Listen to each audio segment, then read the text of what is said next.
నా కుటుంబము నిత్యము నీ సన్నిధిని ఉండునట్లుగా దానిని ఆశీర్వదించుము. 2 సమూయేలు 7:29. యునైటెడ్ పీపుల్స్ ఫెలోషిప్ యూపీఎఫ్ నిర్వహించు 21 రోజుల ఉపవాస ప్రార్థనలు 2026 జూన్ 1 నుండి 21వ తేదీ వరకు ఉదయం 4 గంటల నుండి 7 గంటల వరకు. అంశం కుటుంబం దేవుని బాటలో. స్థలం Mennonite brethren Bethell church, mission compound, Golconda cross roads, Musheerabad, Hyderabad. అందరికీ ఆహ్వానం. ఆహ్వానించువారు దైవజనురాలు జాయ్ చెరియన్ గారు, వ్యవస్థాపక అధ్యక్షులు, సీనియర్ పాస్టర్, యూపీఎఫ్ హైదరాబాద్. వివరములకు సంప్రదించండి 9050504718 మరియు 9030757571. ప్రభువాని పరిశుద్ధ నామమునకు స్తోత్రం. ఈ 21 రోజుల ఉపవాస ప్రార్థన దినాల్లో 19వ రోజు మమ్మను ప్రవేశపెట్టినందుకు స్తుతి, ఘనత, మహిమ నీకే ఆరోపిస్తున్నాము తండ్రి. నీకు స్తోత్రం. మీరు మాకు ఇచ్చిన కుటుంబం చక్కగా నడవాలంటే నీ కృప కావాలి నాయన, నీ యొక్క శక్తి మాకు కావాలి ప్రభువా. నీకు స్తోత్రం. ప్రతి కుటుంబం దేవుని వాక్యం అనే పునాది మీద, క్రీస్తు అనే బండ మీద కట్టబడడానికి మరి తండ్రి నీవు ఇచ్చిన ఉపదేశాలన్నీ హృదయంలో భద్రం చేసుకొని దాని ప్రకారము అడుగులు వేయడానికి ప్రతి కుటుంబానికి సహాయం దయచేయండి ప్రభువా. పరిపూర్ణం ఎవరు లేము నాయన, కానీ పరిపూర్ణతలో నుండి మేము అధిక శక్తిలోకి మేము ప్రయాణం చేస్తున్నాము. నీ వాక్యం మాకు సరిపోయింది. ప్రార్థన ఉంటే మేము గెలుస్తాము తండ్రి. నీకు స్తోత్రం. సాతాను తెచ్చిపెట్టే ప్రతి ఆటంకాన్ని తొలగించే శక్తి నీలోనే ఉంది. నీపై ఆధారపడడానికి సహాయం దయచేయండి. దుఃఖంలో మునిగి ఉన్న కుటుంబాల కొరకు ప్రత్యేకమైన విజ్ఞాపన చేస్తున్నాను. పిల్లలు ధోరణి మరి మారిపోతుంది ప్రతిరోజు తండ్రి. మరి మాట వినని పిల్లలతో తల్లిదండ్రులు బాధపడుతున్నారు. విడిపోయిన కుటుంబాలు ఎంతో బాధపడుతున్నాయి ప్రభువా. పిల్లలు అనాథలుగా మారిపోతున్నారు తండ్రి. అకాల మరణం ద్వారా భార్యాభర్తలు విడిపోయినప్పుడు కూడా తీరని దుఃఖం నాయన, ఆర్థిక ఇబ్బందులు, మరి వ్యాధులు, లేములు, ఇవన్నీ కూడా ఒక కుటుంబంలో అనుభవించాల్సి వస్తుంది. కానీ నేను నీ మీద ఆనుకున్న వారు తప్పకుండా విజయం పొందుకుంటారు కనుక నీకు స్తోత్రం. గాలి, వాన, వరదలు, తుఫాను కొట్టిన ఆ ఇల్లు పడలేదని మేము కొండ మీద ప్రసంగంలో నువ్వు ఎంతో ధీటుగా చెప్పినావు తండ్రి. నీకు స్తోత్రం. నీ మాటల మీద మేము మా యొక్క కుటుంబాలు కట్టుకోవడానికి సహాయం దయచేయండి. తగ్గింపు స్వభావం మాకందరికి దయచేయండి. వినయ విధేయతలు దయచేయండి. వాక్యానికి లొంగిపోవడానికి సహాయం దయచేయండి. వేరే మార్గం లేదు నాయన. ప్రార్థన, వాక్యము, సహవాసము తండ్రి, నీ సిలువను కూర్చిన ధ్యానములు, ఆ సిలువ శక్తి ఉంటేనే మేము నెగ్గుతాము ప్రభువా. సాతాను తెచ్చిపెట్టే ప్రతి చిచ్చును తండ్రి కాల్చివేయమని ప్రార్థిస్తున్నాం. అన్నిట్లో మాకు విజయం ఇస్తానని వాగ్దానం ఇచ్చిన దేవా, ఈ లోకంలో మీకు శ్రమ కలుగుతుంది కానీ ధైర్యం తెచ్చుకొని నేను లోకాన్ని జయించి ఉన్నానని సెలవిచ్చినావు. ఈరోజు కూడా మరొక అంశంతో మరి ఆయన నన్ను వాక్యము చేత మరి తండ్రి నింపి నడిపించిన విధానం కొరకు స్తోత్రం. భౌతికంతంలో వరకు తండ్రి వివిధ దేశాల్లో కూడా టీవీ దగ్గర కూర్చొని మరి యూట్యూబ్ ఫాలో అవుతున్న వారందరి కొరకు నేను ప్రార్థిస్తున్నాను తండ్రి. ప్రతి ప్రసంగం కొంతమంది వేల మంది వింటున్నారు. 10-12 వేల మందికి కూడా ప్రభా అది చేరిపోతుంది కనుక నీకు వందనాలు చెల్లిస్తున్నాను. వాక్యం ఎప్పుడూ నిష్ఫలము కాదు. నీ వాక్యాన్ని నీ దాసురాలకు ఇచ్చినందుకు నేను స్తుతిస్తున్నాను ప్రభా. ఆనాడు యాకోబునకు నీ వాక్యం తెలియజేసినావు. ఈ దీన దాసురాలైన నాకు ఈ తలంపించినావు. మరి కుటుంబాలు విచ్ఛిన్నమైపోతుంది, పడిపోతుంది, విడిపోతున్నారని ఆ యొక్క భారం నీ దాసురాలకి ఇచ్చినందుకు నేను స్తుతిస్తూ తగిన వాక్యం చేత హెచ్చరికలు, మరి సవరింపులు ప్రభువా, మరి లోటుపాట్లు దిద్దడానికి తండ్రి అనేక కార్యాలు వాక్యం నుండి బోధించడానికి నీవు ఇచ్చిన ఈ అనుకూలమైన సమయం కొరకు నేను స్తుతిస్తూ ప్రతి విశ్వాస గృహంలో అద్భుతములను కనపరచమని ప్రార్థిస్తున్నాం. కృపగల దేవా, మరి యునైటెడ్ పీపుల్ ఫెలోషిప్కి ఒక మంచి స్థలం ఏర్పాటు చేయండి. ఇది నీకే సాధ్యం. తప్పకుండా ఇది జరుగుతుంది కనుక నీకు వందనాలు చెల్లిస్తున్నాను. నువ్వు దర్శనమిచ్చి మరి తప్పకుండా దానికి కావలసిన ఏర్పాట్లు చేసే దేవుడు, అన్యాయస్తుడు కావు తండ్రి. మాకు ఒక మంచి స్థలం ఇచ్చి మేము అక్కడ ఆరాధించుకోవడానికి మా కృపను వీలును దయచేయండి. రాకడ ఆలస్యమైతే మేము తలంచే తలంపులు, చేసే ఏర్పాట్లు అన్నీ నీకు అంగీకారంగా ఉండి ప్రజల క్షేమాభివృద్ధి నిమిత్తం ఇంకా ఎక్కువగా పరిచర్యలు చేయడానికి కావాల్సిన ఆరోగ్యము, అభిషేకము నిండుగా మెండుగా మాకు అందరికీ దయచేయమని యేసు నామములో అడుగుతున్నాను తండ్రి. ఆమెన్. అయితే ఈరోజు ఒక ప్రత్యేకమైన అంశం మీద మాట్లాడాలని ప్రభువు నన్ను ప్రేరేపించినాడు. అది కుటుంబంలో జరిగే కార్యమే. చాలా కుటుంబాలు ఆ, విడాకులకు గురవుతుంది. మరి డైవర్స్ అంటారు కదా, విడాకులు కుటుంబంలో రావడం చాలా విషాదకరం. It's a silent destroyer of the families. అంటే విడాకులు కుటుంబాలను నిశ్శబ్దంగా నాశనం చేసే పెద్ద మహమ్మారి అన్నమాట. అంటే it is just like cancer to the family. మనస్పర్ధలు వస్తాయి. మరి ఆ మనస్పర్ధలను ఏ విధంగా వారు ఎదుర్కోవాలి? ప్రార్థన ద్వారా. అందుకే it should be a God centred family అని. వివాహము అన్నిటికంటే ఘనమైనది. వివాహము ఘనమైనదని, అది దేవుని వ్యవస్థ అని, అది దేవుని తలంపు అని, ఇట్స్ ఎ గాడ్స్ ఐడియా అని. మరి ఆ వివాహ జీవితము సంతోషంగా, సమాధానంగా, సమృద్ధి జీవము వారు పొందుకోవాలని దేవుని చిత్తమై ఉంది. కుటుంబం మరి దేవుని తలంపు అని మర్చిపోకూడదు. కుటుంబం దేవుడు పెట్టిన వ్యవస్థ అని, బాంధవ్యాలన్నీ దేవుడు ఇచ్చినాడని, ఇలాంటి వాటి మీద చాలా విస్తారంగా నేను మాట్లాడినాను. హెబ్రీయులకు రాసిన పత్రిక 13వ అధ్యాయం 4వ వచనంలో వివాహము అన్ని విషయంలోనూ ఘనమైనది, అన్ని విషయములలో ఘనమైనది గాను, పానుపు నిష్కల్మషమైనది గాను ఉండవలె. వేశ్యాసంగులకును వ్యభిచారులకును దేవుడు తీర్పు తీర్చు. అంటే పరిశుద్ధమైన వివాహం.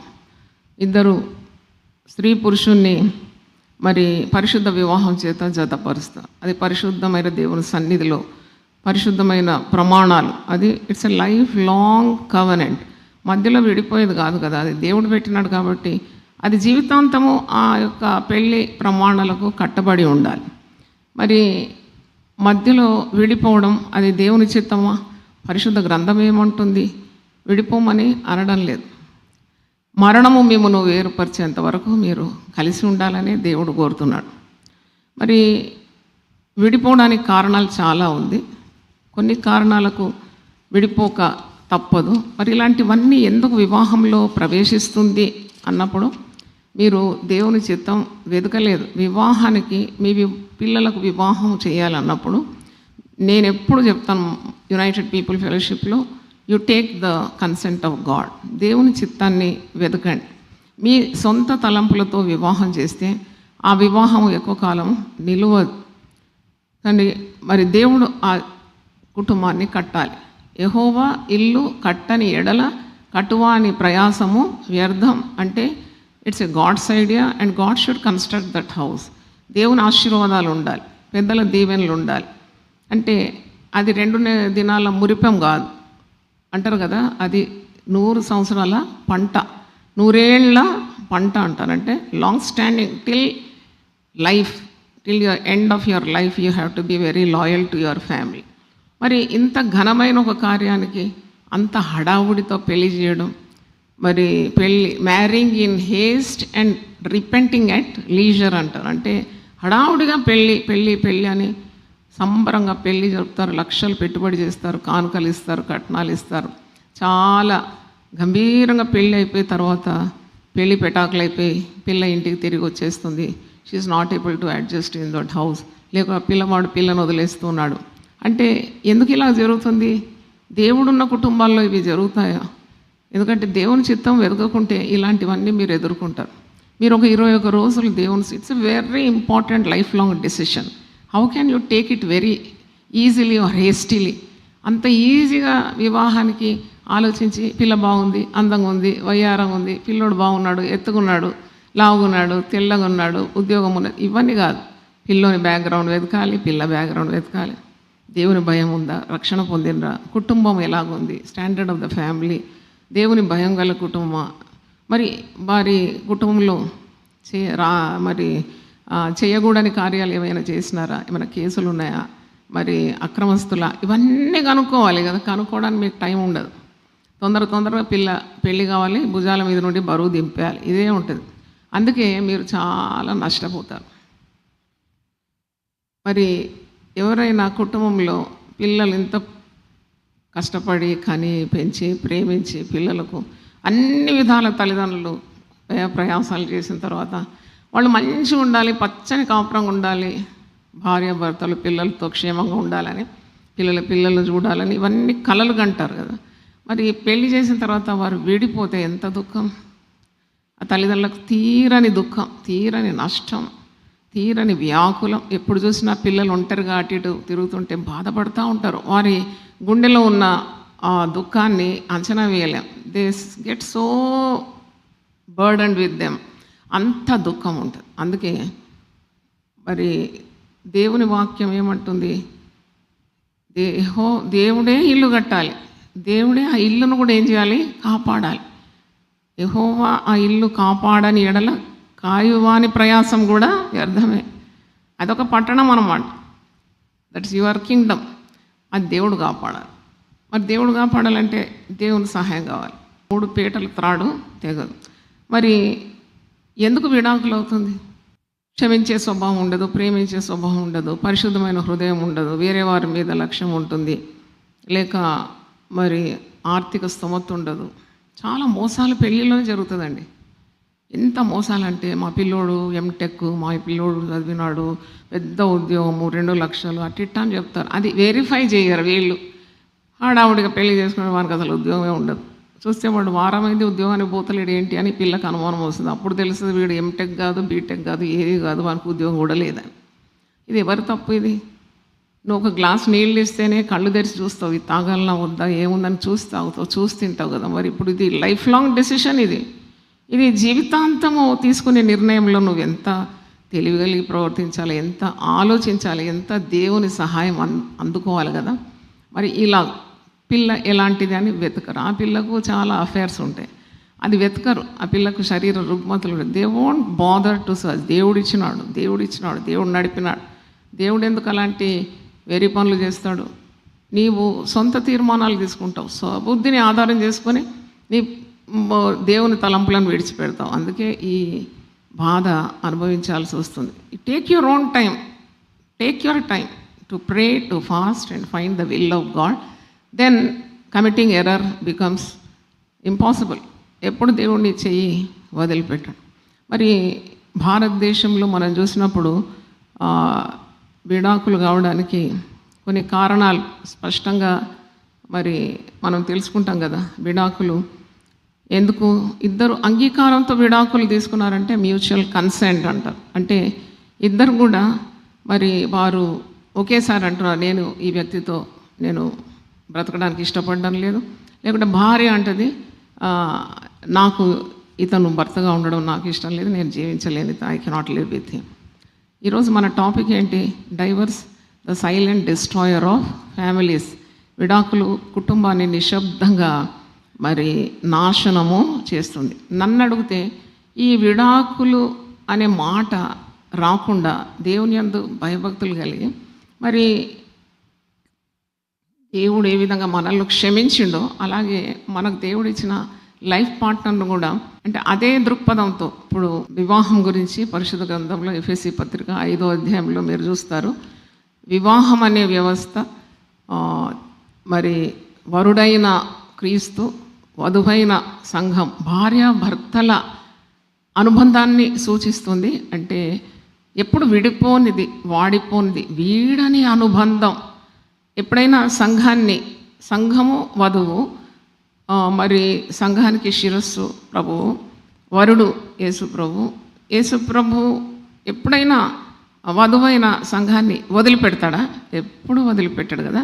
నిన్ను విడువను, నిన్ను ఎడబాయను అని ఆయనే చెప్పాను కదా అని ఉంది. ఈ హెబ్రీ 13:5 వస్తే ఆయనే చెప్పినాడు కదా, నిన్ను విడువను ఎడబాయను. అంటే యేసు ప్రభు వరుడై ఒక భర్త స్థాయిలో ఉండి తన భార్య అయిన సంఘాన్ని ఎలాగ వదిలిపెట్టాడు, అలాగే భర్త కూడా తాను వివాహమైన భార్యను విడనాడకూడదనే పరిశుద్ధ గ్రంథం చెప్తున్నది. అలాగే భార్య కూడా తన భర్తకు లోబడి భర్త శిరస్సుని గ్రహించి గౌరవ మర్యాదలు చేస్తూ, అలాగూ తన భర్తను గౌరవిస్తూ, భర్త భార్యను ప్రేమిస్తూ ఆ బైబిల్ మోడల్ ప్రకారం వెళ్తే definitely there will be success ఉంటుంది. అది దేవుని కట్టడై ఉంది. కానీ కొన్ని వివాహాలు అనాలోచితంగా చేసుకుంటారు. దాంట్లో భార్య భర్తలు పొసగరు, ఇన్కంపాటబిలిటీ అంటారు. అంటే ఆ అమ్మాయి పెరిగిన వాతావరణం వేరు, ఈ అబ్బాయి పెరిగిన వాతావరణం వేరు. కొన్నిసార్లు అమ్మాయికి చదువు ఎక్కువ ఉంటుంది, ఉద్యోగంలో జీతం ఎక్కువ ఉంటుంది, ఇతనికి అంత చదువు ఉండదు, ఉద్యోగం ఉండదు. అంటే ఇలాంటి కార్యాల్లో మరి పొసగదనమాట. They won't fit in to that marriage. భేదాభిప్రాయాలు వస్తుంది, విభిన్నమైన తలంపులు వస్తుంది, మరి ఇలాంటి ఉంటుంది. కొన్నిసార్లు వారిద్దరికి కూడా వేరే అఫైర్స్ ఉంటుంది. వివాహానికి ముందు వారు మరి ప్రేమలో పడినారో లేచినారో కానీ మొత్తానికి ప్రేమ వ్యవహారం అయితే నడిపించినారు. మళ్ళీ ఈ క్రొత్త వ్యక్తితో బ్రతకడం చాలా కష్టతరంగా ఉంటుంది. అది కూడా మరి విడాకులకు దారితీస్తుంది. ఇంపార్టెన్సీ అంటే మరి లైంగిక పరమైన బలహీనతలు ఉంటే కూడా ఆ వివాహము నిలవదు. ఎందుకంటే వారికి సంతానము కలగకుండా ఉండడానికి కారణాలు ఉంటే మరి ఆ వివాహంలో నిలవాలని వారికి ఉండదు. చాలా కారణాలు ఉందన్నమాట విడిపోవడానికి. ఈ విడాకులు చాలా there are so many reasons for getting separated. ఎవరు అనుకోరు సపరేట్ కావాలని ఉండదు, విడిపోవాలని ఉండదు, కానీ సర్కమ్స్టాన్సెస్ గివ్ ద ప్రెషర్. చూడండి, ఆ భర్త క్రూరంగా ప్రవర్తిస్తే ఆ భార్య ఆ మ్యారేజ్లో ఆ వివాహంలో నిలవాలని ఉండదు. ఏ భార్య అయినా ప్రేమనే కోరుతుంది. ముఖ్యంగా స్త్రీలు మరి దేవుడు వాళ్ళకు కూడా పెట్టినాడు. ఆదికాండం 3వ అధ్యాయంలో ఒక శాపం అనమాట. ఆమెకు తన భర్త ఎడల ఏం కలుగుతుందట? వాంచగలుగుతుంది. She always craves for husband. Husband is everything for her. మరి అలాంటి ఒక స్త్రీ భర్త సరిగా ప్రేమించడం లేదు, క్రూరంగా ప్రవర్తిస్తున్నాడు, శారీరకంగా మానసికంగా వేధింపులు ఉన్నాయి, మరి అప్పుడు ఆమెకు విసిగిపోతుంది. If she a godly woman definitely she will conquer. మరి అంత భక్తి లేదు, అంత ప్రార్థనా జీవితం లేదు, అందరికీ ఉండదు కదా. ఇప్పుడు నేను చెప్పే కార్యం ఒక్కొక్క కుటుంబానికి విభిన్నంగా ఉంటుంది. వారి కుటుంబ తత్వం కానీ, వారి పోకడ కానీ, వారి కుటుంబ విధానాలు అన్నీ వేరుగా ఉంటుంది. It differs from family to family. We cannot generalise anything. అన్నీ ఒకే తీరు ఉంటుందని కాదు. ఒక్కొక్క కుటుంబం శైలి వేరుగా ఉంటుంది, విధానాలు వేరుగా ఉంటుంది, విధి విధానాలు వేరుగా ఉంటుంది. అయినా మనం పరిశుద్ధ గ్రంథం అందరికీ సమంగా ఉంది. దేవుడు ఏమంటున్నాడు, what does he expect out of a marriage, అది మనం ధ్యానిస్తాం. బలహీనంగా మనం ఉంటే దేవుని శక్తి కోరుకుంటాం. కొద్ది కూడా నాకు సహనమే, కొద్ది కూడా త్యాగమే, కొద్ది కూడా నాకు ప్రేమ, ఈ వివాహం విడిపోకూడదు, నా పిల్లలు అనాథులు కాకూడదు, కనుక మేము కలిసి ఉంటాము అని ప్రయత్నిస్తాం, చాలా ప్రయత్నిస్తాం. ఎవరైనా విడిపోవడానికి ఇష్టపడరు కదా.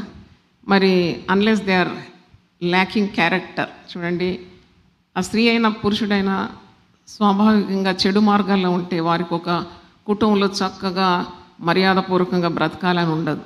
అంటే వాళ్ళు అలవాటు పడుతున్నారు, వేవర్డ్ లైఫ్ అంటారు. వాళ్లకు ఇలాగూ పరస్త్రీ వ్యామోహం, పరపురుషుని వ్యామోహం ఉంటే how can it be a successful married life? దేవుడు ఉండడు ఆ కుటుంబంలో. దేవుని భయం బొత్తిగా లేకుంటే దేవుడు ఎక్కడ ఉంటాడు, దేవుని సన్నిధి ఎక్కడ ఉంటుంది? వారు చేసే ప్రయత్నాలన్నీ విఫలమైపోతుంది. మరి ఇలాంటి సమస్యలు ఉంటే తప్పకుండా అది విడాకులకు దారితీస్తుంది. అందుకే నన్ను అడిగితే మ్యారేజ్ ఈజ్ అన్ ఆర్ట్. అది కూడా ఒక పెద్ద నైపుణ్యం. ఆ వివాహాన్ని చక్కని బాటలో నువ్వు తీసుకొని వెళ్తున్నావు. నీకు గాలి సోకడం లేదు, వాన రావడం లేదు, వరదలు రావడం లేదు, తుఫాన్ కొట్టడం లేదని కాదు, ఇవన్నీ వస్తున్నాయి. ఆయన you know how to drive carefully with the help of God. దేవుని స్తోత్రం. దేవుని సహాయంతో, దేవుని మీద ఆధారపడి నీవు ఆ కుటుంబాన్ని చక్కగా నియంత్రణలో దేవుని భయంతో తీసుకొని వెళ్తున్నావు, దేవుని ఆధారపడుతున్నావు. పొద్దున లేవగానే నువ్వు దేవుని సహాయం కోరుతున్నావు. ఈ వ్యక్తితో నాకు బ్రతకడం కష్టం ఉంది, నాకు ప్రేమ కూడా రావడం లేదు, నా హృదయం నీ ప్రేమతో నింపు. Help me to behave as a wife or a husband. నేను ఒక భర్తగా నా భార్యను ప్రేమించడానికి, నేను ఒక భార్యగా నా భర్తను గౌరవించడానికి నాకు సహాయం దయచేయమని అడిగితే దేవుడు తప్పకుండా సహాయం చేస్తాడు. భయపడకు, నేను నీకు సహాయము చేస్తానన్నాడు కదా. God is a helper, Holy Spirit is a helper. మన ఇబ్బందులో ఇక్కట్లో మనకు కాని కార్యాలు చేయడానికి శక్తినిచ్చేది పరిశుద్ధాత్మ దేవుడని మర్చిపోకూడదు. అంటే చాలామంది విడాకులు లేకుండానే వేరైపోతారు. ఎందుకంటే they do not live with him. తర్వాత మరి ఏకాంత జీవితం జీవించడానికి ఆశపడతారు. They love to live a life alone. అంటే దానికి కూడా చాలా కష్టాలు ఎదుర్కోవాల్సి వస్తుంది. 2 ఈజ్ ఆల్వేస్ బెటర్ దాన్ 1. పరిశుద్ధ గ్రంథం ఏమంటుందంటే ఒకరి కంటే ఇద్దరు కలిసి ఉండుట మేలు. ఒకరు 1000 మందిని తరిమితే ఇద్దరు 10,000 మందిని తరమగలరు. మరి కొన్ని కారణాల ద్వారా వారు విడిపోతూ ఉంటారు. మరి కొంత సమయం అంటే నిర్దిష్టమైన సమయం అయ్యేంత వరకు విడాకుల కోసం వారు ప్రయత్నిస్తుంటారు. కోర్టులు కూడా వెంటనే విడాకులు ఇవ్వరు. The take lot of time. నాకు అనిపిస్తుంది యవనస్త్రాలు కూడా చాలా సంవత్సరాల యవనం దాటిపోతుంది. ఆ పురుషుని కూడా జీవితం అంతా నష్టం. ఇటు కోర్టు చుట్టూ తిరగడం, ఆ అడ్వకేటు మార్చుకోవడం, మరి డబ్బులు ఖర్చు పెట్టడం ఎంత కష్టం అంటే it's not so easy to get a divorce. పెళ్లి చేయడం ఈజీ, ఆ విడాకులు రావడం కష్టతరం. దాని పర్యవసానం కూడా చాలా చేదు అనుభవిస్తూ ఉండాలి. అందుకే మరి వివాహం ఆలోచించి అడుగు పెట్టాలి, ప్రార్థనాపూర్వకంగా చేయాలి. తర్వాత ఒకసారి నువ్వు వివాహం ఆడిన తర్వాత నో టర్నింగ్ బ్యాక్. మళ్ళీ తిరిగి నువ్వు ఎంత విడిపోవాలన్నా అది నీకు ఏది క్షేమకరం కాదు. నీ జీవితం అయితే సునాయాసంగా ఉండదు. నీకు పాత కష్టాలు పోయి కొత్త కష్టాలు తప్పకుండా వస్తుంది. కాబట్టి దాంట్లో అర్థం లేదు. ఇంకొక కారణం ఎందుకు విడిపోవడం అంటే అక్రమ సంబంధం. అందుకే ఈ అక్రమ సంబంధాన్ని కుటుంబంలో రానివ్వడానికి మీరు అనుమతిస్తే you are bound to fail, because God doesn't like it. God doesn't like it. కానీ అందరం మనం మనుషులమే. మానవ బుద్ధి ఏంటంటే the other side is always green. అరే నా కుటుంబం అట్లుంటే బాగుండు, ఇట్లుంటే బాగుండు, ఆ వ్యక్తి ఉంటే బాగుండు, ఈ స్త్రీ ఉంటే బాగుండు. అదొక మిథ్యనే. అది నీకు దేవుడు ఇచ్చిన భార్య లేక దేవుడు ఇచ్చిన భర్తతో తృప్తి కలిగి దేవుని యందు భయభక్తులు కలిగి జీవించడమే దేవుని చిత్తం. అవునా కదా? That is God's will. నువ్వు దేవుని చిత్తానికి విరోధంగా చేస్తే ఆ చేదు తప్పకుండా జీవితాంతం అనుభవించాల్సి వస్తుంది. నీ పిల్లలకు కూడా నువ్వు మాదిరిగా ఉండలేవు. అది దేవునికి కూడా ఇష్టం. అందుకే అక్రమ సంబంధానికి పాల్పడడం అది దేవుని చిత్తం కాదు. అందుకే వ్యభిచారం తప్ప అన్నది మత్తయి సువార్త 19వ అధ్యాయం మీరు చదివినప్పుడు పరిసయ్యులు వచ్చి అడుగుతారు అన్నమాట. మరి ఎప్పుడు ఒక భర్త భార్యను విడుదల ఇయ్యొచ్చు అని అడుగుతారు అనమాట. నేను చదువుతాను. మత్తయి సువార్త 19కి రండి. ఇక్కడ యేసు ప్రభువును ఒక మాట అడుగుతున్నారు. 3వ వచనం చదువుతున్నాను. పరిసయ్యులు ఆయనను శోధింపవలనని ఆయన యొద్దకు వచ్చి, ఏ హేతు చేతనైనను పురుషుడు తన భార్యను విడనాడుట న్యాయమా? ఒక పురుషుడు తన స్త్రీని విడనాడుట న్యాయమా అని పరిసయ్యులు వచ్చి అడుగుతున్నారు.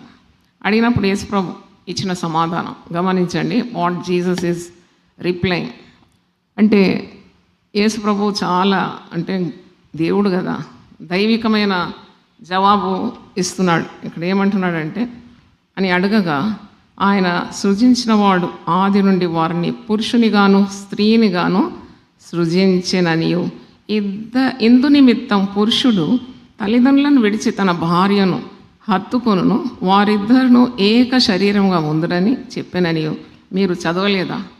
ఉన్నది కదా వాక్యంలో. కృత నిబంధనలు ఉంది, పాత నిబంధనలు కూడా. నరుడు ఒంటరిగా ఉండుట మంచిది కాదని చెప్పి ఒక నారిని ప్రక్కటెముక నుండి తీసి, అంటే అన్నిటిలో ఆమె జీవిత భాగస్వామిగా, సహధర్మచారునిగా, సహకారిగా ఉండాలని దేవుని చిత్తమైంది. అలాగూ ప్రక్కటెముక నుండి తీసి, అంటే ఈక్వల్ పురుషునికి సహకారిగా ఉండాలని. అది మరి ఆ పురుషుడు తల్లిని తండ్రిని తన ఇంటి వారిని వదిలిపెట్టి భార్యను హత్తుకొను, వారిద్దరూ ఏక శరీరంగా ఉందరని చెప్పినని మీరు చదవలేదు. అంటే ఇంటిని వదిలిపెట్టాలి, తల్లిదండ్రులను వదిలిపెట్టాలంటే మీరు అక్షరార్థంగా తీసుకొని, అందుకే వేరే కాపురం ఉంటాం, ఇక వదిలిపెట్టమని ఉంది కదా తల్లిదండ్రులను అలాగ వదిలిపెట్టడం కాదు. తల్లిని తండ్రిని సన్మానించాలి. వారి వృద్ధాప్యంలో నీ వారిని అలక్ష్యం చేయకూడదు. మరి వారిని అలాగా లిటరల్లీ వదిలిపెట్టడం కాదు. అంటే నీకు దేవుడు ఇచ్చిన భాగస్వామి మీద పూర్తి ప్రేమ ఉండాలి. No diversion. అంటే నీకున్న కుటుంబాన్ని కూడా నీవు మరి అంతకంటే ఎక్కువగా నీకు దేవుడు ఇచ్చిన జీవిత భాగస్వామి మీద ధ్యేయము లక్ష్యం ఉంచి ఆమెను అంత ప్రేమగా చూసుకోవడం అనే అర్థం. ఇల్లు వదిలిపెట్టి భార్యను ఎంటబెట్టుకొని దూరం పోయి కాపురం చేయడం కాదు దీని అర్థం. అంటే భార్యను హత్తుకుంటున్నాడు పురుషుడు. తల్లిదండ్రులను విడిచి భార్యను హత్తుకొని వారిద్దరూ ఏక శరీరముగా ఉందరని చెప్పారు. అవును, ఎఫెసీ పత్రిక 5వ అధ్యాయం చివరి భాగంలో కూడా భార్య భర్త ఏక శరీరంగా ఉంటున్నారు. ఇది గొప్ప మర్మం. దిస్ ఎ గ్రేట్ మిస్టరీ అని అంటారు. అంటే సంఘము వధువు సంఘము వరుడైన ప్రభు మరి ఏకంగా ఎలాగున్నారు అంటే they cannot live without each other. There is no church without Christ and there is no Christ without church. Christ అంటే హిజ్ బాడీ ఈజ్ చర్చ్. ఆయన శరీరమే సంఘం. ఆ సంఘానికి శిరస్సు వరుడు ప్రభు. అంటే బోత్ ఆర్ ఇన్సెపరబుల్. ఈ రెండింటిని కూడా విడదీయని బంధం అన్నమాట.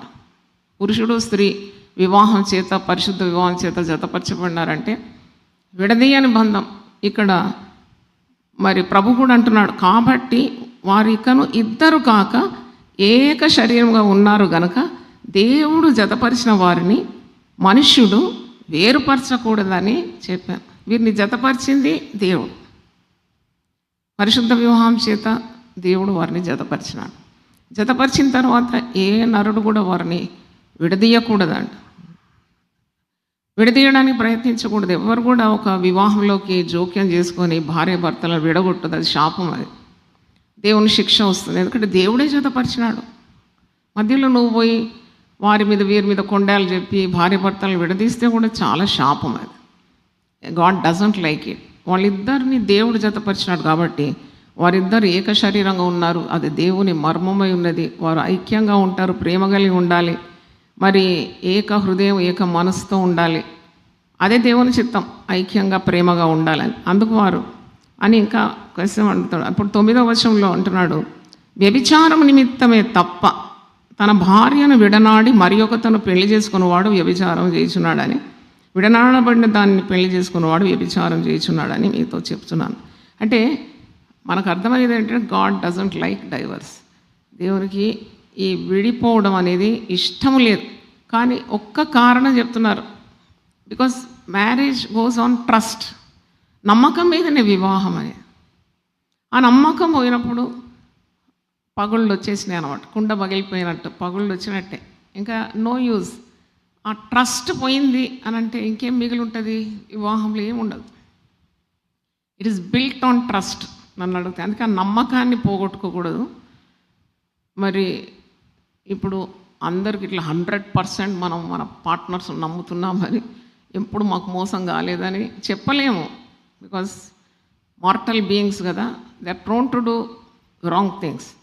అయినా మరి ఒకవేళ నువ్వు భార్య అయి ఉండి అతనికి నీ మీద ప్రేమ లేదు, మనసు లేదు, ఆయన నీతో కలవడం లేదు, పరస్త్రీ వ్యామోహంలో పడిపోయినాడు, అక్కడ నిన్ను మోసం చేసినాడు, నువ్వు మోసగింపబడినావు, వ్యభిచారం చేస్తున్నాడు, వ్యభిచారం చేస్తూ మరి ఆయనతో కాపురం చేయమని లేదు ఇక్కడ. ఆ వ్యభిచారం అనే ఒక్క రీజన్ తప్ప you can adjust all other things అనే దీని మీనింగ్ ఉంది.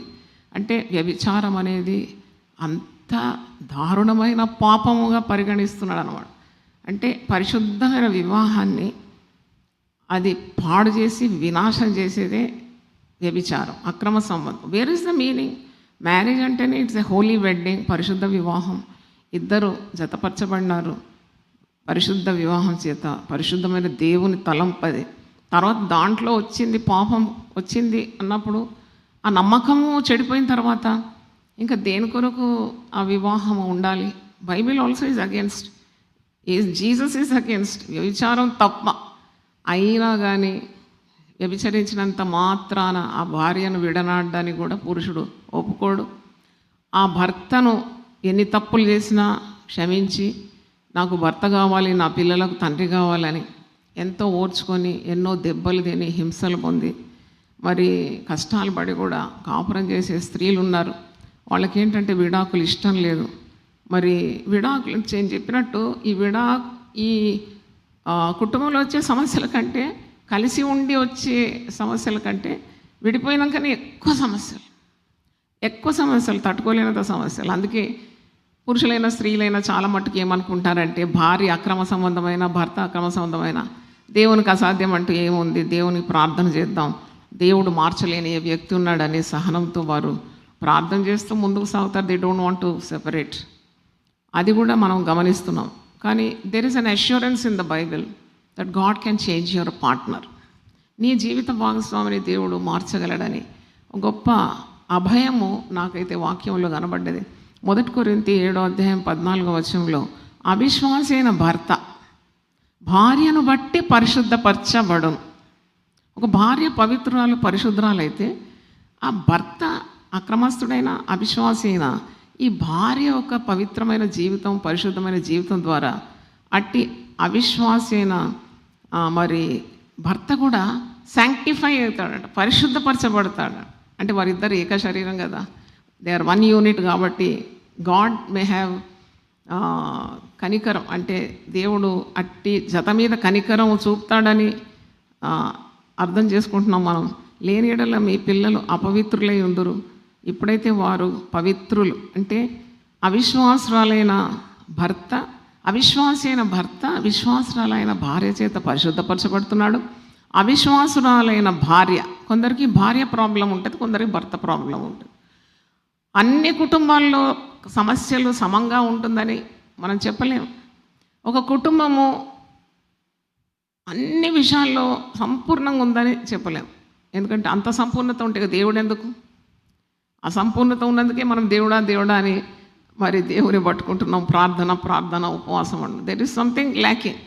అన్నీ ఉంటే నువ్వు దేవుడు వద్దంటావు. ఇంకా ఉంటుంది, ప్రతి కుటుంబంలో సమస్యలు ఉంటాయి. దాంట్లో నువ్వు పెద్ద వింత పొందే అవసరం లేదు. There is nothing to feel very strange, because every family has problems. ఆ సమస్యలను నువ్వు దేవుని వాక్యము చేత, ఆ వెలుగు చేత, ఆ ప్రభు ఇచ్చే ప్రేమ చేత, ఆ చూపిన త్యాగం చేత. శిలువ ధ్యానాలు ఎందుకు చేస్తున్నాము 40 రోజులు అంటే ఆ యేసు యొక్క స్వభావాన్ని నేర్చుకోవడానికి. క్రీస్తు యేసున కలిగిన ఈ మనస్సు మీరు కలిగి ఉండండి. మనం శిలువను ధ్యానిస్తూ కొలిది we get the power to encounter any problem. ఈ 34 సంవత్సరాల నుండి యునైటెడ్ పీపుల్ ఫెలోషిప్లో శిలువ ధ్యానాలు 40 రోజుల చొప్పున 3 పర్యాయాలు 100 రోజులు కూడా చేసినాం. What is the intention? శిలువ అంటే దాటిపోయిన కార్యం కదా, మళ్ళీ ఎందుకు శిలువను ధ్యానిస్తున్నట్టు కొంతమంది నన్ను అడిగినారు. శిలువను గూర్చిన వార్త నశించిన వారికి అది వెర్రితనం, కానీ రక్షింపబడుచున్న మనకు అది దేవుని శక్తి అని జవాబు ఇచ్చిన. అవును, దినదినము మనము అలసిపోకుండా, విసికి వేసారిపోకుండా, క్షీణించిపోకుండా శిలువ తట్టు చూసినప్పుడు ఆయన బలియాగం, త్యాగం, ప్రేమ, క్షమా స్వభావం చూసినప్పుడు మనం కూడా అదే అలవర్చుకుంటాం. అవును, ప్రభు మనలో ఉన్నాడు, క్రీస్తు కొరకు మన హృదయాలు ప్రతిష్ఠించినాము, అదే స్వభావం కలిగి ఉన్నాము. ఎట్టి మూర్ఖురాలనైనా, ఎన్ని అయోగ్యతలున్నా, లోటుపాట్లున్నా, మన జీవిత భాగస్వాముల్లో మనం కోరింది లేకున్నా, they show so many lakhs in their life. అంటే ఇన్ని అవకతవకలున్నా సరిపెట్టుకుంటూ మరి దేవుడిచ్చిన భర్త, దేవుడు నాకు ఇచ్చిన భార్య, దేవుడు నాకు ఇచ్చిన పిల్లలు, ఇది దేవుని వలన కలిగింది. కాబట్టి ఈ institution called marriage is founded by God. It is దేవుని తలంపు. నేను దానికి భిన్నంగా నేను వెళ్ళను. మరి ఎన్నిసార్లు ఒక మాట అడుగుతాను, ఒక వ్యక్తితో నీకు తృప్తి కాలేదు, మళ్ళీ ఇంకో వ్యక్తితో నువ్వు ప్రేమించి మళ్ళీ వివాహం చేసుకున్నావు, అప్పుడు నీకు అర్థమవుతుంది పాతోడే మంచోడు వీనికంటే, లేకుంటే పాత భార్యనే మంచిది. అబ్బా, అప్పుడు నీకు అర్థం, you start comparing that lady was more loving, why did I leave her అంట. అంటే సమరయ స్త్రీతో యేసుప్రభు అంటాడు కదా, ఈ నీళ్లు తాగువాడు మరీ దప్పికొంటాడంట. అంటే లోకము నీకు సంపూర్ణత ఇవ్వదు. ఈ నీళ్లు దాహం తాగుతావు, మరీ దప్పికొంటాడు. సమరయతో యేసుప్రభు అంటాడు యోహాను సువార్త 4వ అధ్యాయం, నేనిచ్చు నీళ్లు త్రాగువాడు ఎన్నడూ దప్పికొన్నాడు. అంటే దాని అర్థం ఏంటి? With Jesus your life is satisfied. నీకు తృప్తి ఎక్కడ కలుగుతుంది? మరి నీ జతను చూసినప్పుడు కాదు, ఆ వారిలో పరిపూర్ణతను చూసినప్పుడు కాదు, క్రీస్తు పరిపూర్ణత నీకు ఎట్టి అయోగ్యతను కూడా మన్నించి, క్షమించి, ప్రేమించి, త్యాగం చూపే స్వభావాన్ని ఇస్తుంది. సంతోషం ఉంటే ఒకసారి దేవుని స్తుతిద్దాం. హల్లెలూయా. అంటే you are equipped with that power to encounter any difficulty. అదే కానీ దాంట్లో ఇంకా మించింది ఏముంది? అందుకే అవిశ్వాసి అయిన భార్య అయినా, విశ్వాసి అయిన భర్త ఉంటే ప్రేమించి, ప్రార్థన చేసి, తన సహనం ద్వారా ఆ అవిశ్వాసురాలను కూడా విశ్వాస జీవితంలో తీసుకొని వస్తాడు. ఆ అవిశ్వాసైన భర్త ఉంటే ఈ విశ్వాసురాలు ప్రార్థన చేసి, ప్రేమించి, త్యాగం చూపి, దేవుడు నాకు ఇచ్చిన శిరస్సు నేను పోగొట్టుకోకూడదు, నా కుటుంబము విడిపోకూడదు, సర్వ ప్రయత్నాలు చేస్తుంది. ఎందుకంటే నా పిల్లలు ఉన్నారు, పిల్లలకు తండ్రి ఇతను, మరి నేను కొద్దిగా అనుకోగలిగి బ్రతుకుతాను, మా కుటుంబం విడిపోకూడదని ప్రయత్నిస్తుంది.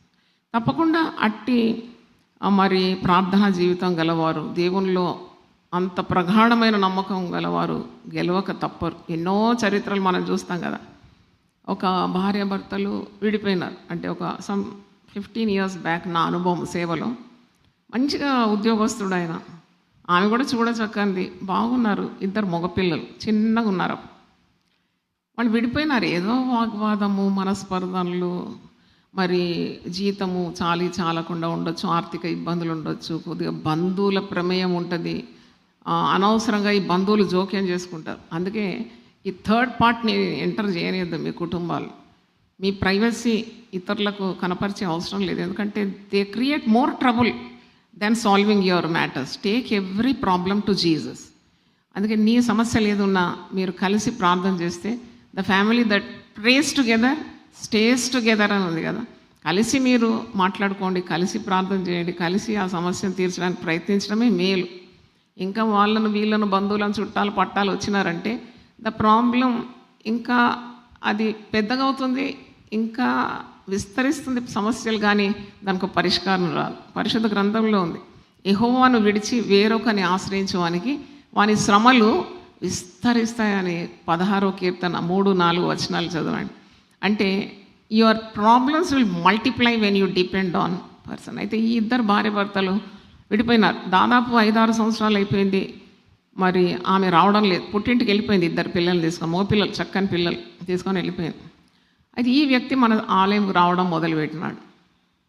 మధ్యలో ఆయన ఉద్యోగం కూడా ఓడిపోయింది. ఎంత నిరాశపడినాడంటే, అమ్మ నేను ఇప్పుడు ఆత్మహత్య చేస్తాను పోతున్నాను, నువ్వేమన్నా చేయి నాకు తెలియదు, నేను ఇప్పుడు అప్పుడు ఆయనకు పట్టుమనకు 30 ఏళ్ళు ఉంటుంది. నేను ఆత్మహత్య చేసుకుంటానంటే నేను అన్నాను, నువ్వు ఆత్మహత్య చేసుకునే అవసరం నాకు అసలు సమయం లేకుండా, అయినా కానీ నా డ్రాయింగ్ రూమ్లో కూర్చోబెట్టి చచ్చిపోతాను, నేను బ్రతకాను, నా భార్య పోయింది, నా పిల్లలు పోయింది, నా ఉద్యోగం కూడా పోయింది, నేను ఇంకా బ్రతకాను. నేనన్నా నువ్వేం భయపడవు, పోగొట్టుకున్నవన్నీ దేవుడు ఇస్తా, దేవుడు నిన్ను ప్రేమిస్తున్నాడు, నేను ఇప్పుడు నీ కొరకు ప్రార్థన చేస్తాను, తప్పకుండా నీకు ఉద్యోగం వస్తుంది, భార్య వస్తుంది, పిల్లలు కూడా వస్తుంది. దేవునికి అసాధ్యమైంది ఏమైనా ఉందా చెప్పండి? ఏం లేదు. గట్టిగా చెప్పినాను, విశ్వాసం ద్వారా చెప్పినాను, దేవుడు చెప్పిన మాటలు చెప్పినాను, ఆయన ఆదరించినాను, టీ నేనే స్వయంగా చేసి అతనికి ఇచ్చినాను, ఆదరించినాను. ఆయనకు ఎంత నెమ్మది వచ్చిందంటే, ఆయాసము చెమటలు గారుస్తూ మరి బాధతో వచ్చినాడు, కన్నీళ్ళతో వచ్చినాడు. కానీ ఆయన ఏమన్నాడంటే, అమ్మ నాకు ఒక చెట్టు కింద వచ్చి మరి విశ్రాంతి తీసుకున్నంత అనుభవం వచ్చింది మీ మాటల చేత అన్నాడు. తర్వాత మరి ప్రార్థన చేసి చెప్పినాను, అన్ని దేవుడు, God is a God of restoration, పోగొట్టుకున్నాం అన్నీ ఇస్తాడు బిడ్డ, don't worry, you start coming to UPF, దేవుని వాక్యం వింటూ ఉండు, అలా బలపడుతూ ఉండని చెప్పినాను. అయితే నేను ఎప్పుడు నా డైరీలో ప్రేయర్ రాసుకొని మరి ఇలాంటి వాళ్ళ కొరకు ప్రార్థన చేస్తాను. ఇలాగ టైం గడిచిపోయింది. ఒకరోజు సంవత్సరం కూడా తిరగలేదు, ఒక 5-6 నెలల్లోగా ఒక మంచి వార్త ఏంటంటే, భార్య నుండి హఠాత్తుగా ఒక ఫోన్ వచ్చింది.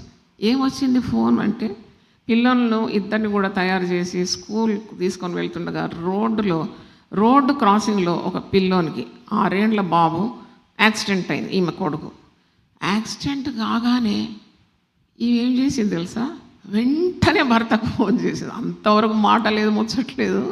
భర్తకు ఫోన్, నువ్వు తొందరగా వచ్చాయి, బాబుకు గాయాలేదండి. పరుగు ఇతను వెళ్ళిపోయినాడు. మరి అంత జెట్ స్పీడ్లో కార్ తీసుకున్నాడు, వెళ్ళిపోయినాడు. బాబుకు అన్ని ట్రీట్మెంట్ అయ్యి బాబు స్వస్థత పొందేదాకా ఆమె దగ్గర ఉన్నాడు. మరి ఇక విడాకులు వరకు వచ్చింది. ఆ విడాకుల తలంపే మర్చిపోయినారు, ఇద్దరు ఏకమైపోయినారు. దేవునికి స్తోత్రం, చప్పలు కొట్టి దేవుని స్తుతించండి. ఇప్పుడు బాబులు ఇద్దరు కూడా బాగా చదువుకున్నారు, ఉద్యోగస్తులు. మరి వాళ్ళు కూడా మన సంఘానికే వస్తారు. అంటే నేను ఎందుకు చెప్తున్నానంటే, మరి దేవుడు జతపరిచింది మనుషులు విడదీయకూడదు. మనుషులకు అసాధ్యమైంది దేవునికి సాధ్యమే. మరి దేవుడే వారిని కట్టినాడు. నేను మొన్న ఒక చిన్న వీడియో క్లిప్పింగ్ చూసినాను. భార్యాభర్తలు విడాకుల కొరకు ప్రయత్నించి అక్కడ డబ్బు కట్టి ఈ అడ్వకేట్కు లంచం ఇచ్చి వానికి ఇచ్చి వీనికి ఇచ్చి చెప్పులు అరిగిపోయేదాకా తిరుగుతున్నారు. దే వాంట్ డైవర్స్, విడాకులు కావాలని వారి సర్వ ప్రయత్నాలు చేస్తున్నారు. ఈ స్త్రీ అంటే యంగ్ లేడీ, 30 సంవత్సరాలు కూడా లేదు, ఆమె విసిక్కిపోయిందంట. తిరిగి విసిగిపోయి వాళ్ళు పోస్ట్పోన్ చేస్తున్నారు. నెక్స్ట్ డేట్ ఆఫ్ సెషన్ ఇస్తారు కదా, మళ్ళీ ఒక నెల అయినాక వాయిదా వేస్తూ ఉంటారు, వెళ్తూ ఉండాలి. ఈమె విసిగిపోయి ఆ కోర్టు దగ్గర వెయిట్ చేస్తుంటే సడన్గా భర్తను చూసిందంట. అసలు ఏ కాంటాక్ట్ లేదు. 7-8 సంవత్సరాలు గడిచిపోయింది. భర్తను చూడగానే ఆమెకి ఎక్కడ లేని ప్రేమ వచ్చిందట. పరిగెత్తుకొని పోయి గట్టిగా వాటేసుకుందంట. అయిపోయింది, నో డైవర్స్. అంటే జడ్జి కూడా చాలా ఆశ్చర్యపడి ఇక ఆ కేసు అంతా కొట్టేసి వాళ్ళిద్దరిని జతపరిచి ఇంటికి పంపినాడంట. అంటే nothing is two impossible far God. అంటే వీళ్ళు ఇంత తగులాడుకున్నారు, కొట్టుబెట్టాడినారు, ఎన్ని బాధలు పడ్డారు, డైవర్సే కావాలనుకుంటున్నారు. కానీ మరి దేవుని కనికరం వారి కుటుంబ జీవితం మీద వచ్చి వాళ్ళు ఎందుకు ఈ జీవితం ఇలాగూ ఈ రభస ఇంత రాద్ధాంతమైపోతుంది మా జీవితం అనుకుంది. ఆ స్త్రీ అనుకుంది. పరిగెత్తుకొని పోయి ఆ భర్తను కౌగలించుకున్నారు. భర్త వెంటనే ఆమెను క్షమించినాడు. అది పెద్ద మెరకలే కదా, అది పెద్ద అద్భుతం, అసలు మనం ఊహించని అద్భుతం. అలాగూ దేవుడు పాట పాడతాం కదా, ఏదైనా చేయగలడు. ఆ పాట అంటే ఎంతైనా చేయగలడు, ఏదైనా చేయగలడు. విడిపోయిన మరి భర్త కానీ భార్య కానీ ఆశ కలిగి ఉంటేనే మంచిది. Always think positive. దేవుడు మరి చేస్తాడు, నీ కుటుంబానికి కడతాడు. కడుతూనే ఉండాలి, ఒక్క దినంతో ఆగిపోదు కదా. Everyday you have to construct your house on the path of God. మళ్ళీ ఇంకా విడాకులు మరి జరగడానికి కారణం ఏంటంటే ఇప్పుడు భారతదేశంలో విడాకులు మరి కావడానికి కొన్ని కారణాలు ఇప్పుడు మనం డిస్కస్ చేసినాము. ఒకటి, మరి జీవిత భాగస్వామి మతం మార్చడం, అది కూడా one of the reasons to get separated. వాళ్ళు ఒక ఫెయిత్లో అడుగు పెడతారు, తర్వాత ఆ విశ్వాసం నుండి తొలగిపోతే కూడా విడాకులు తీసుకోవచ్చని మరి లా అంటుంది. తర్వాత మానసికమైన రుగ్మత, అంటే చేసుకున్నప్పుడు బాగానే ఉన్నాడు, తర్వాత మెంటల్ అయిపోయినాడంటే you can give a divorce. కానీ అది బైబిల్ అక్కడ కూడా ఒప్పుకోవడం లేదు. కష్టంలో, సుఖంలో, రోగంలో, ఆరోగ్యంలో ఉన్నా లేకున్నా అన్ని విధాల నేను ఇతనితోనే జీవిస్తాను, నా ప్రాణం ఉన్నంత వరకు అని ప్రమాణాలు తీసుకుంటాం కదా. మరి అది బైబిల్కు విరుద్ధంగానే ఉంది. తర్వాత కొన్ని రోగాలు, దీర్ఘకాల వ్యాధులు, కుష్టు వ్యాధి అంత తొందరగా నయం కాదు. అది కూడా one of the reasons to get separated. అంటే ఏ చికిత్సకు లొంగని కొన్ని వ్యాధులు, లైంగిక వ్యాధులు ఉంటాయి. అక్రమ సంబంధం పెట్టుకున్న పురుషులు కానీ స్త్రీలు కానీ కొత్త రోగాలు, అంటే పరస్త్రీ పురుషుని వ్యామోహంతో వచ్చే సుఖ వ్యాధులు, లైంగిక వ్యాధులు తెచ్చి ఇన్నసెంట్ లైఫ్ పార్ట్నర్స్కి అందిస్తారు. అది కూడా చాలా నేరం, అది కూడా సహించడానికి వీలుగా ఉంది. మరి అలాగైతే కూడా విడిపోవచ్చని మరి కట్టడం ఉంది. అంటే లైంగికపరమైన వ్యాధులు రావడం, ఇవన్నీ కారణాలు. కానీ పరిశుద్ధ గ్రంథం అంటుంది కదా, మరి నువ్వు ప్రేమతో అన్నిటినీ సాధించుకోవచ్చు. అన్నిటికీ పరిపూర్ణమైన నిబంధన ప్రేమ అనేది ఒక బాండ్, అనుగుణంగా ఉన్న ప్రేమను మీరు ధరించుకోవాలి అని పరిశుద్ధ గ్రంథము బోధిస్తుంది. కనుక ఈ విడిపోయిన కుటుంబాల గురించి మనము చూసినప్పుడు చాలా బాధ అనుభవిస్తారు. ఒక అమ్మాయి ఇప్పుడు కూడా ఉంది ఇక్కడ, అంటే ఒక 20 సంవత్సరాలు 19 సంవత్సరాలు ఉంటుంది. ఎప్పుడు చూసినా ముఖమంతా దుఃఖము, బాధ, ఏడుస్తూ ఉంటుంది. నా దగ్గరకు వచ్చి నేను ఆమె దగ్గర తీసుకొని, ఎందుకు ఇంత బాధపడుతున్నావు అంటే, అమ్మ మా కుటుంబం విడిపోయింది, మేము 3 పిల్లలం, మా నాన్నగారు అస్సలు పట్టించుకోవడం, ఆయన వేరొక స్థలంలో ఉన్నాడు, మా అమ్మ ఆమె పంతం బట్టి ఆమె ఇంకొక స్థలంలో ఉంది, మా 2 చెల్లె తమ్ముడు హాస్టల్లో చదివిస్తున్నారు, మా సొంత మామగారు నన్ను ఇక్కడ హైదరాబాద్లో ఉంచి చదివిస్తున్నారు. ఇలాగో మేము మొత్తానికి కుటుంబం విడిపోయింది, చెల్లా చెదురైపోయింది. అందరూ ఒక్కొక్క స్థలంలో, 5 స్థలాల్లో ఉన్నారు. అంటే ఈ పాపకు ఎంత బాధ అంటే ఎప్పుడు చూసినా ఏడుస్తూ ఉంటుంది. ఇప్పుడు ఉపవాసం ఉన్నది 21 రోజు. నేను అనుకుంటున్నాను, దేవా మరి ఈ బిడ్డ, చిన్న బిడ్డ ఎంత ఆశపడుతున్నది, పరీక్షలు రాస్తుంది, షీఈ్ గ్రాడ్యుయేషన్ చేసింది, ఇంకా పై చదువులు చదువుకోవాలనుకుంటుంది, ఎన్నో ఆశలు ఉంది ఆ పిల్ల. బక్కగా అయిపోయింది, తిండి చక్కగా లేకుండా. ఎవరున్నారు ఆమెకు వండి పెట్టడానికి? ఏదో హాస్టల్ ఇచ్చే ఫుడ్ పడకుండా చాలా బక్క చిక్కిపోయింది. అయితే నేనైతే ప్రార్థన చేస్తున్నాను, మీరు కూడా ప్రార్థన చేయండి. అలాంటి విడిపోయిన కుటుంబాలు కట్టబడాలని, తల్లిదండ్రులు పిల్లలు కలిసి చక్కని కుటుంబంగా ఉండాలని మనం కోరుకోవాలి. మనం క్షేమంగా ఉన్నాంలే మాకేంటి అనకుండా, ఇలాంటి విడిపోయిన కుటుంబాలు కొన్ని పేర్లు తీసుకొని మీ ఇంటర్సెసరీ డైరీ కానీ ఏదైనా ఉంటే వారి కొరకు విజ్ఞాపన చేయడం అదొక పెద్ద సేవ అని మీకు జ్ఞాపకం చేస్తున్నాను. అంటే ముఖ్యంగా ఈ విడాకుల్లో అఫెక్ట్ అయ్యేది ఎవరు అని మీరు అనుకుంటారు? పిల్లలే చాలా బాధకు గురవుతారు. చాలా బాధ. వాళ్ళ బాధ ఎంతంత కాదు, చిన్ని గుండెల్లో మరి ఎంత విషాదం నింపుకుంటారు. చదువు మీద ఏకాగ్రత ఉండదు. వారికి ఒక గురి గమ్యం లేని బ్రతుకు, అభద్రతా భావం, ఇన్సెక్యూరిటీ ఫీలింగ్. సొసైటీలో కూడా తక్కిన పిల్లలందరూ చక్కగా మమ్మీ డాడీతో వస్తారు, స్కూల్కి వస్తారు. పేరెంట్స్ మీటింగ్ అంటే వాళ్ళు వస్తారు. అప్పుడు వీళ్ళ పేరెంట్ లేడు, తండ్రి రావడం లేదు, తల్లి రావడం లేదంటే ఆ అభద్రతా భావము దానివల్ల వచ్చే మానసికమైన శోభ ఇంతంత కాదు. It will effect badly children. అందుకే చాలా మట్టుకు విడాకుల కొరకు పోకుండా మరి పెద్దలు, ఒక సంఘం అంటే సంఘ పెద్దలు ఉంటారు, కాపర్లు ఉంటారు, జ్ఞానం కలిగిన వ్యక్తులు ఉంటారు. ఒక కౌన్సిలింగ్ తీసుకొని కుటుంబాన్ని కట్టుకోవడానికే ప్రయత్నించాలి. పడగొట్టడం ఈజీ. ఏదైనా కానీ ఒక బిల్డింగ్ పడగొట్టాలి.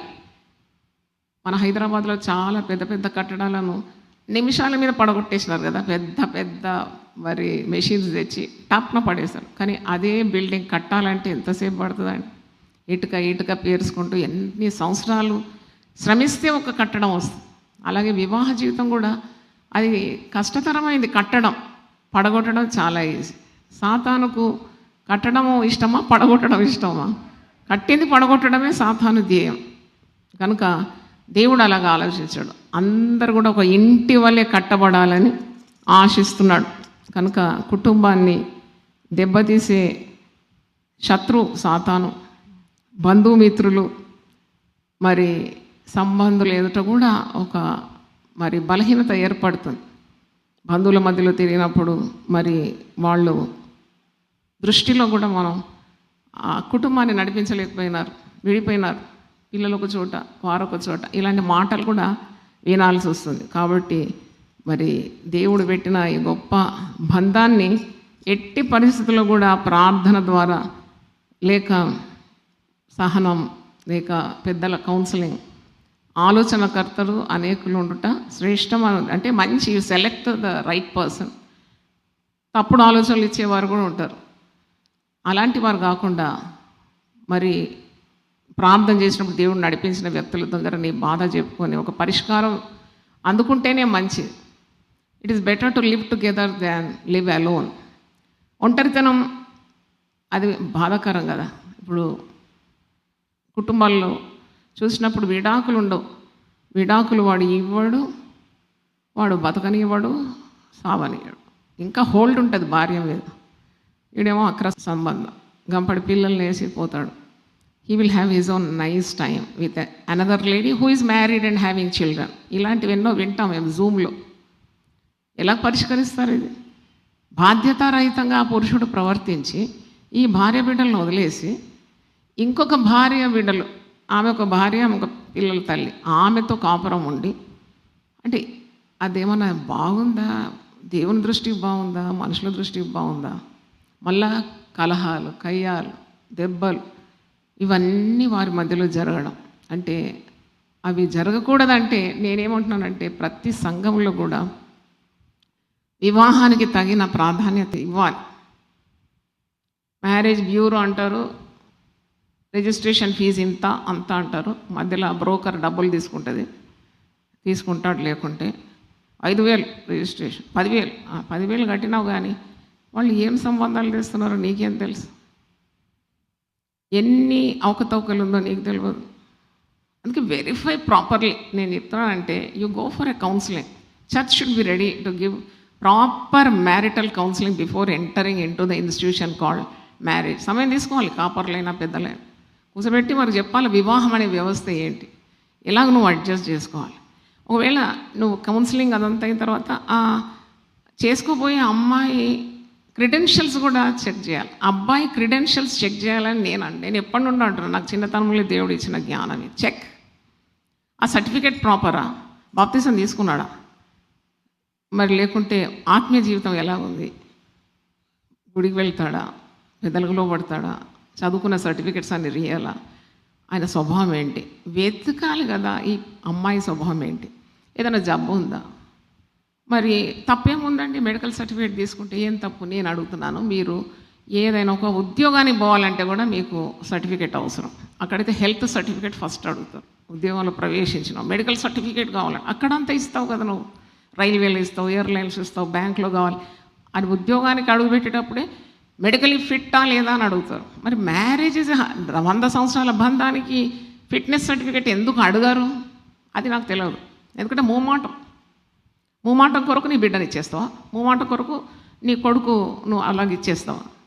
అది అంటే ఇది నథింగ్ బట్ ఇడియోక్రసీ అనిపిస్తుంది, బుద్ధిహీనత. ఇది కూరగాయల మార్కెట్ పోయి వంకాయలు బెండకాయలు కొంటే బెండకాయలు టక్కున ఇరిసి ఇది లేతదా ముదురుదా, వంకాయ 360 డిగ్రీలు తిప్పి పుచ్చుందా, అది ఉందా, ఇది ఉందా చూస్తాం.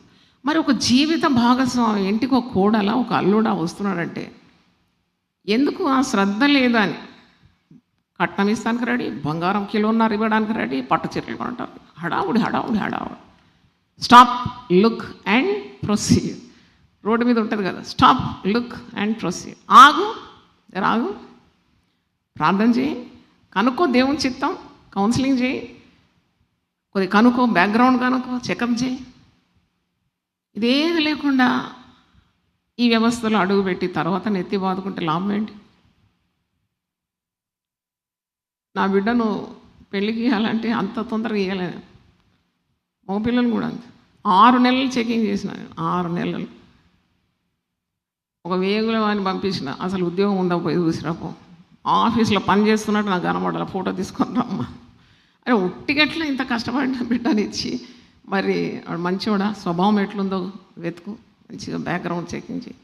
అంత కష్టపడి ముద్దుగా ముద్దుగా పెంచుకున్న బిడ్డను తీసి ఎవరి చేతికి ఇవ్వాలి నేను? మళ్ళీ ఏం చేసినా అంటే 1 year వరకు ప్రార్థన చేసినాను, 10 points పెట్టుకొని ప్రార్థన చేసినాను. ఆశ్చర్యం ఏంటంటే ఈ వివాహ సంబంధం మా ఇంటికి వచ్చి అడిగినారు అమ్మాయిని, 10కి 10 మార్కులండి, 10 marks అవడొట్టాను. నేను ఆశించింది దేవుడు ఇచ్చినాడు. దేవుని స్తోత్రం. అంటే దేవుడు ప్రార్థనకు జవాబు తప్పకుండా ఇస్తాడు. కాబట్టి go slow, this no hurry. పెళ్ళైన వాళ్ళతో కూడా చెప్తున్నాను, భార్య భర్తలతో కూడా చెప్తున్నాను, love slowly but love surely. పెళ్ళైనప్పుడు ఎంత ప్రేమ, ఆ 100 ఏళ్ళ ప్రేమ ఒక్క నెలలో కుమరిస్తారు, మళ్ళీ ఏమి ఉండదు. అలా కాదు, స్లోగా ఉండాలి నీ ప్రేమ కూడా. అంటే దేవుని భయంతో మిళితమై ఉంటే నీకు తెలుసు ఎట్లా ప్రవర్తించాలి. కొందరు పెళ్ళి కాగానే పాత కథలు అన్నీ వేసేస్తారు, బుద్ధి లేదు. నీ పాత కథలు ఎందుకు చెప్తావు? ఆయన పాత కథలు ఎందుకు అడుగుతున్నావు? It is going on trust. ఇది మ్యూచువల్ ట్రస్ట్ అండ్ అండర్స్టాండింగ్. నీవన్నీ వెరిఫై చేసి అడుగు పెట్టినావు ఈ వివాహం అనే వ్యవస్థలో. మళ్ళీగా కన్ను మూసుకో. అందుకే ఒక నానుడి ఉంది, you open your eyes wide before marriage, then shut your eyes after marriage. నువ్వు వివాహం కాకముందే కళ్ళు బాగా తెరుచుకోవాలంట, బాగా ఆలోచించాలి. పై రూపం చూసి వెంటనే అంగీకరిస్తారు. తర్వాత తెలుస్తుంది వారి పై రూపం వేరు, వారి అంతరంగ స్వభావము చాలా విరుద్ధంగా ఉందని. అలాంటి మోసాలకు దేవుని బిడ్డలు ఎప్పుడు కూడా మరి ప్రవేశించవద్దు. Very difficult days we are living in అండి. మానవ స్వభావాలన్నీ అంటే దేవుని భయం బొత్తిగా లేదు. తర్వాత వారి తోచని చేస్తున్నారు. నిన్న ప్రేయర్ లైన్లో ఒక సహోదరి వచ్చి ఒక 5 ఏళ్ల బాబును పటం చూపెడుతుంది. ఎంత హ్యాండ్సమ్ ఉన్నాడంటే, 5 year old బాబు, రాయల్గా ఉన్నాడు పిల్లోడు. నేను అనుకున్న ఇది బాగలేదేమో, చేయబెట్టి ప్రార్థన చేయాలని. తర్వాత ఆమె ఏమంటుందంటే, అమ్మ సొంత తల్లి బిడ్డను చంపేసిందమ్మ. అరే అదేంటమ్మా, ఎట చంపేసి ఇంత చక్కని కొడుకు? మరి ఏమైందో మనకేం తెలుసు, ఈమె చెప్పింది మనం విన్నాం. ఆమెకు పరపురుషుని వ్యామోహం ఉంది, భర్తతో విడిపోవాలని ప్లాన్ వేసింది. అయితే ఈ బిడ్డ అడ్డుగా ఉన్నాడు కాబట్టి ఆ బిడ్డ ఎట్ట చంపింది? అంత అందమైన బిడ్డనంటే పడుకునేటప్పుడు దుప్పటి బాగా చుట్టేసిందంట, తలకు మెడకు అంత టైట్గా బ్లాంకెట్ కప్పగా పడిపోతురు. అంటే ఇంత రాక్షస స్వభావం ఎట్లా వచ్చింది మనుషులకు? అది ముందు మనం ఇలాంటివి వినలేదు. అంటే ఇప్పుడు క్రొత్త కార్యాలు మనం వింటున్నాం. అంటే కుటుంబాలను విచ్ఛిన్నం చేయడానికి సాతానుడు గుడ్డలి నూరుతున్నాడు. వాడు పడగెత్తినాడు అనమాట. ప్రతి కుటుంబం మీద దాడి చేస్తున్నాడు. మరి భార్య భర్తల మధ్యలో అగాధము సృష్టిస్తున్నాడు. అక్రమ సంబంధాలకు ప్రోత్సహిస్తున్నాడు. మరి కుటుంబాన్ని విచ్ఛిన్నం చేసి పాడు చేస్తున్నాడని మనకు అర్థమవుతుంది. కాబట్టి ఏది ఏమైనా కానీ ఇలాగూ చెప్పుకుంటూ పోవచ్చు. కానీ one thing is certain, A house that is built on the rock of Jesus. దేవుని వాక్యం అనే పునాది మీద, క్రీస్తు అనే బండ మీద నీ పునాది నువ్వు వేసుకున్నావంటే నీకు ఏ డోకా లేదు. అది నేను చెప్పిన మాట కాదు, అది కొండమీది ప్రసంగంలో యేసు ప్రభు చెప్పిన అమూల్యమైన ప్రసంగం. మత్తయి సువార్త 7వ అధ్యాయం 24 నుండి 26 వచనాలు చదవండి. బుద్ధిమంతుడు ఎవరంట? ఎవరు కట్టుకున్నారు బండ మీద? బుద్ధిమంతుడు. వాడు బుద్ధిమంతుడు అంటే దేవుని భయమే జ్ఞానం. The fear of the Lord is the beginning of wisdom. యెహోవా యందు భయభక్తులు కలిగి ఉంట జ్ఞానమునకు మూలం. నీకు అంతకంటే మించిన జ్ఞానం ఒకటి లేదు. ఇక రాను రాని చివరి రోజులు అపాయకరమైన రోజులు, అంత్యదినాలు అని పరిశుద్ధ గ్రంథమే బోధిస్తుంది. మరి ఈ దినాల్లో చూసినప్పుడు ఏ మట్టు మర్యాద లేదు, ఏదీ లేదు, పద్ధతి లేదు, క్రమం లేదు. అన్నీ ఒక పెద్ద షోబీజ్ అన్నమాట, అంతే. లోపట ఏం లేదు, డొల్ల. అయితే ఇలాంటి వివాహాలు చేసి పిల్లలకు తీరని నష్టం, తల్లిదండ్రులకు తీరని వ్యధ. తల్లిదండ్రులు మరణించేంత వరకు వారికి గుండెలో ఆయాసం. ఆ ఒంటరిగా విడవబడిన కుమారుని, ఒంటరిగా విడవబడిన కుమార్తెను చూసినప్పుడల్లా they grieve in the heart. తర్వాత ఈ ఒంటరిగా విడవబడిన స్త్రీ అయినా పాపంలో పడే ఆస్కారం. That is a great danger. విడాకులు వద్దు, చదువుకొని పో, ప్రాంతం చేసుకో, దేవుడు పెట్టిన బంధం పడిపోదు, విడిపోదు, కట్టుకుంటూ పో అని ఎందుకంటారు పెద్దలు అంటే, కుటుంబంతో ఉండి కష్టపడే దానికంటే విడిపోయి ఒంటరిగా ఉండడం సమస్యలు ఎక్కువ ఆకర్షిస్తుంది. ఆ స్త్రీకి భద్రత ఉండదు. పరపురుషులు ఆమె మీద కన్నేస్తారు. ఒంటరిగా పోలేదు, బయట ఎక్కడ జీవించలేదు. తల్లిదండ్రులు వృద్ధాప్యంలో చనిపోయిన తర్వాత అన్నదమ్ములు అందరూ అక్కచెల్లి వాళ్ళ కుటుంబాలు వాళ్ళు చూసుకున్నాక ఈమె ఒంటరిది అయిపోతుంది కదా. అప్పుడే మరి ఆమె అనేకమైన అపాయాలకు గురవుతుంది. పురుషులు చనువు తీసుకుంటారు, వాడుకొని పడేస్తారు, ఇలాంటివన్నీ జరుగుతాయి. అందుకే తల్లిదండ్రుల బాధ. సరైన సమయంకు నా పిల్ల వివాహం కావాలి, ఒక కుటుంబస్తులుగా చూడాలి అనే ఆశ ఉంటే కాదు. ఆశ should be backed by prayer and fasting. ఉపవాసము, ప్రార్థన వల్లనే ఇలాంటివి జరుగుతాయి. కనుక నువ్వు ప్రార్థన చేసినప్పుడు దేవుడు నీకు అనుగ్రహిస్తాడనే విశ్వాసంతో, మరి ఇది ప్రార్థన వల్లనే జరుగుతుంది. నేను నా బిడ్డ కొరకు, లేక నా కుమారుని కొరకు, మంచి జతల కొరకు నేను కొద్దిగా సమయం కేటాయించి, కొద్దిగా సుఖభోజనం వదిలేసి, నేను దేవుని దగ్గర ఏకాగ్రతగా ఉండి, నా పిల్లలు చక్కగా కట్టబడిన కట్టడంలాగా ఉండాలి వారి కుటుంబాలు. దేవుడు వారికి సంతానం ఇచ్చి వర్ధిల్ల చేయాలి, వారి కష్టార్జితాన్ని దీవించాలి, వారి కుటుంబంలో దేవుని భయం ఉండాలి, భయభక్తులతో వారు మెలగాలి, వారికి ఏది కొదువు ఉండొద్దు. ఇశ్రాయేలు మీద ఏముండాలి? సమాధానము ఉండును గాక. మళ్ళీ నేను నా పిల్లలను కూడా చూడాలి. అది చాలా గొప్ప ఆశీర్వాదం అండి. When you can see your children is such a great blessing. అంటే పిల్లలను చూడడం, నీ పిల్లల కుటుంబాలన్నీ సంతోషంగా ఉండడం, అది గొప్ప ఆశీర్వాదం. ఎందుకంటే నీకు పిల్లలు చూడాలంటే ఆయుస్సు కావాలి, ఆరోగ్యం కూడా కావాలి.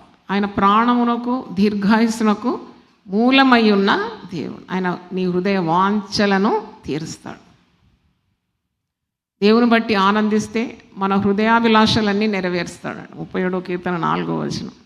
కాబట్టి be in the centre of God's will, total obedience to God. God will definitely bless you and your families for generations. తరతరములకు ఆయన దేవుడు, యుగములకు ఆయన దేవుడు.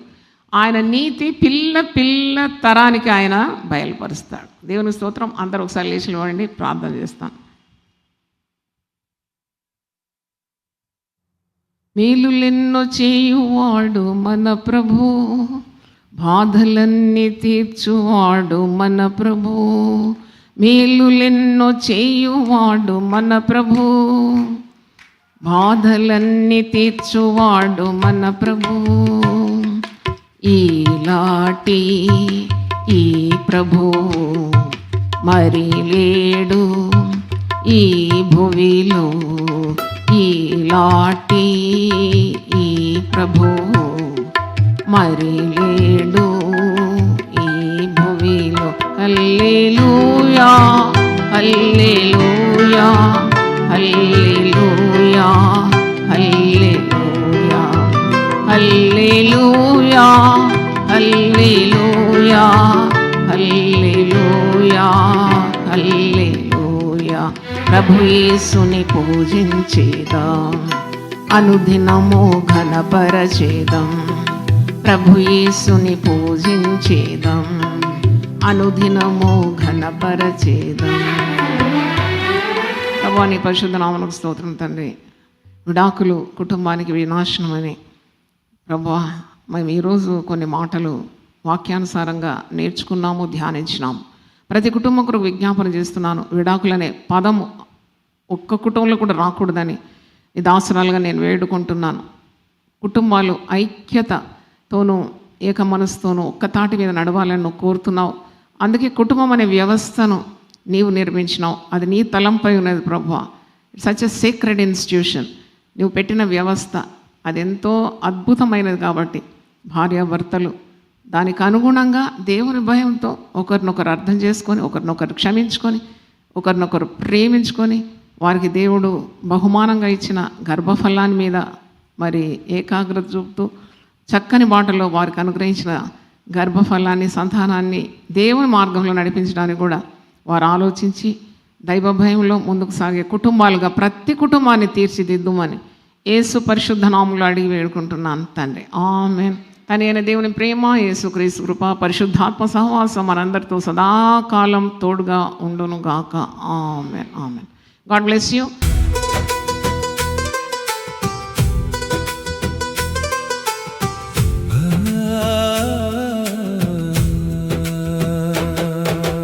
పైన రంగుల ఇల్లు, లోన పునాది పగుళ్ళు, నేటి సంసారాలలో నిశ్శబ్ద కన్నీళ్ళు. పెళ్లి వేడుక ఘనము, బంధ నిలకడ శూన్యము. దేవుని బాట వీడి కూలుతున్నది గృహము. గాయపడిన గుండెలను కడిగేడి ప్రేమయ్యా, మొక్కలైన సంసారాలు కూర్చేడి హస్తమయ్యా.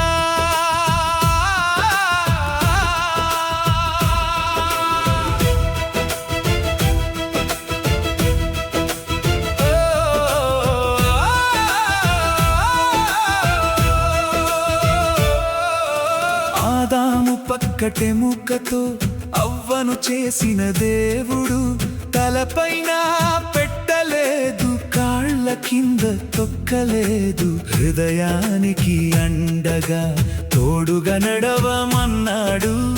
విడచి హత్తుకొని ఏక శరీరమవ్వమన్నాడు. లోకము నిందించిన నీ కృప నన్ను దాచదా, కాలము ఎదురు తిరిగి నీ వాక్యం నన్ను నడిపించదా. ప్రార్థన లేని ఇల్లు, పోరాటాల రణరంగం, మాటల కరుకుదనం, సంసారాల విచ్ఛిన్నం. క్రీస్తు సంఘముల ప్రేమకు ప్రతిరూపం ఈ బంధం. ప్రభువు చేతికి ఇస్తే దొరకును పునరుద్ధరణం. గాయపడిన గుండెలను కడిగేడి ప్రేమయ్యా, ముక్కలైన సంసారాలు కూర్చేడి హస్తమయ్యా.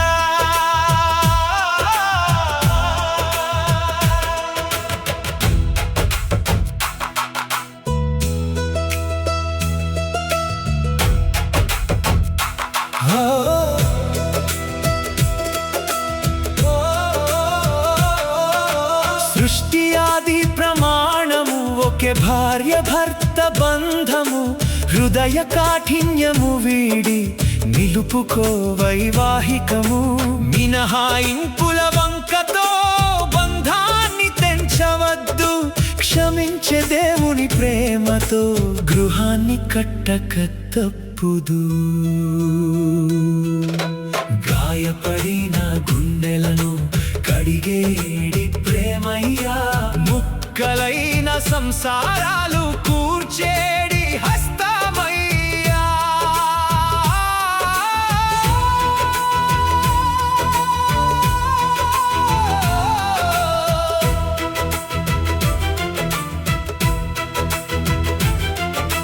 గతము ఏదైనా గాని క్రీస్తులో లేదు శిక్షా విధి. నలిగిన హృదయములను స్వస్థపరచును ఆయన సన్నిధి.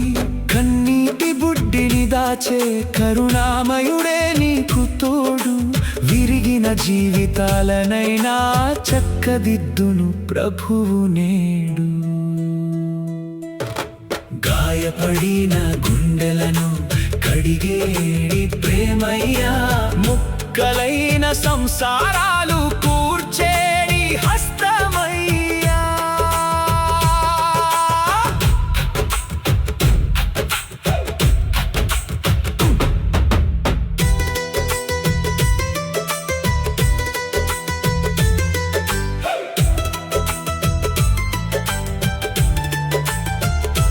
తప్పిపోయిన కుమారుని కొరకై వేచి చూసెను ఆ తండ్రి. ప్రార్థన తలుపుల చెంత నిలిచి కనిపెట్టండి మీరును అట్లనే. కూలిన వంశపు రూతు జీవితాన బోయజును పంపిన దేవుడు నీ ముగిసిపోయిన అధ్యాయాన్ని అద్భుతంగా మార్చును నేడు. గాయపడిన గుండెలను కడిగేడి ప్రేమయ్యా, ముక్కలైన సంసారాలు కూర్చేడి హస్తమయ్యా. లోకం చెబితే వదిలి వెళ్ళకు, సిలువ కృపను నువ్వు వీడకు. సౌకర్యం కాదు దేవుని నిబంధన, సమాధానమే ప్రభువు దీవెన. ప్రధాన శిల్పి యేసు చేతిలో పగుళ్ళ పునాది మారునులే. ప్రార్థన త్యాగాల బద్ధతతో కుటుంబం తిరిగి నిలుచునులే. గాయపడిన గుండెలను కడిగేడి ప్రేమయ్యా, ముక్కలైన సంసారాలు కూర్చేడి హస్తమయ్యా.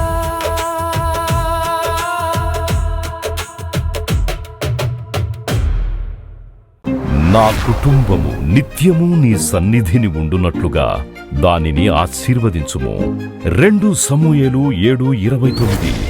యునైటెడ్ పీపుల్స్ ఫెలోషిప్ యూపీఎఫ్ నిర్వహించు 21 రోజుల ఉపవాస ప్రార్థనలు 2026 జూన్ 1 నుండి 21వ తేదీ వరకు ఉదయం 4 గంటల నుండి 7 గంటల వరకు.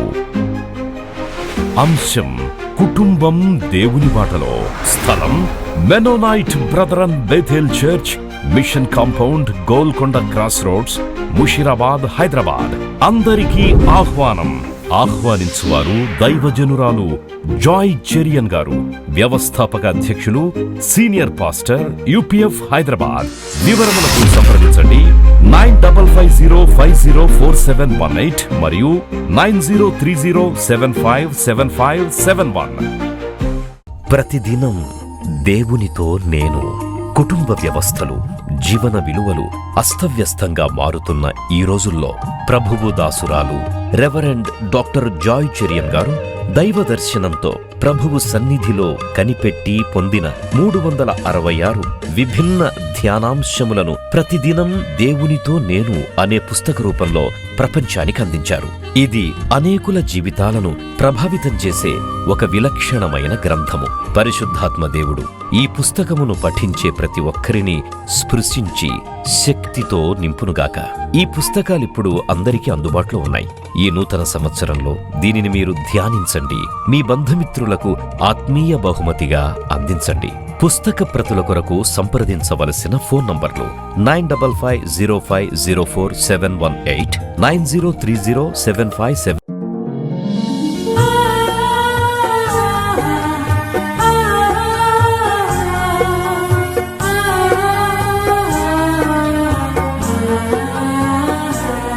నీ ధనము నీ ఘనము ప్రభు యేసుదే, నీ దశమా భాగము నీయ వెనుదీతువా. నీ ధనము నీ ఘనము ప్రభు యేసుదే, నీ దశమా భాగము నీయ వెనుదీతువా. ధరలోన ధనధాన్యములనీయగా కరుణించి కాపాడి రక్షింపగా. ధరలోన ధనధాన్యములనీయగా కరుణించి కాపాడి రక్షింపగా. పరలోకనాదుండు నీకీయగా మరి యేసు కొరకీయ వెనుదీతువా. పరలోకనాథుండు నీకీయగా మరి యేసు కొరకీయ వినుదీతువా. నీ ధనము నీ ఘనము ప్రభు యేసుదే, నీ దశమా భాగము నీయ వెనుదీతువా. పాడి పంటలు ప్రభువు నీకీయగా కూడు గుట్టలు నీకు దయచేయగా. పాడి పంటలు ప్రభు నీకీయగా కూడు గుట్టలు నీకు దయచేయగా. వీడంగ ప్రభు యేసు నామంబును గడువేల ప్రభుకీయను క్రైస్తవా. వేడంగ ప్రభు యేసు నామంబును గడువేల ప్రభుకీయను క్రైస్తవా. నీ ధనము నీ ఘనము ప్రభు యేసుదే, నీ దశ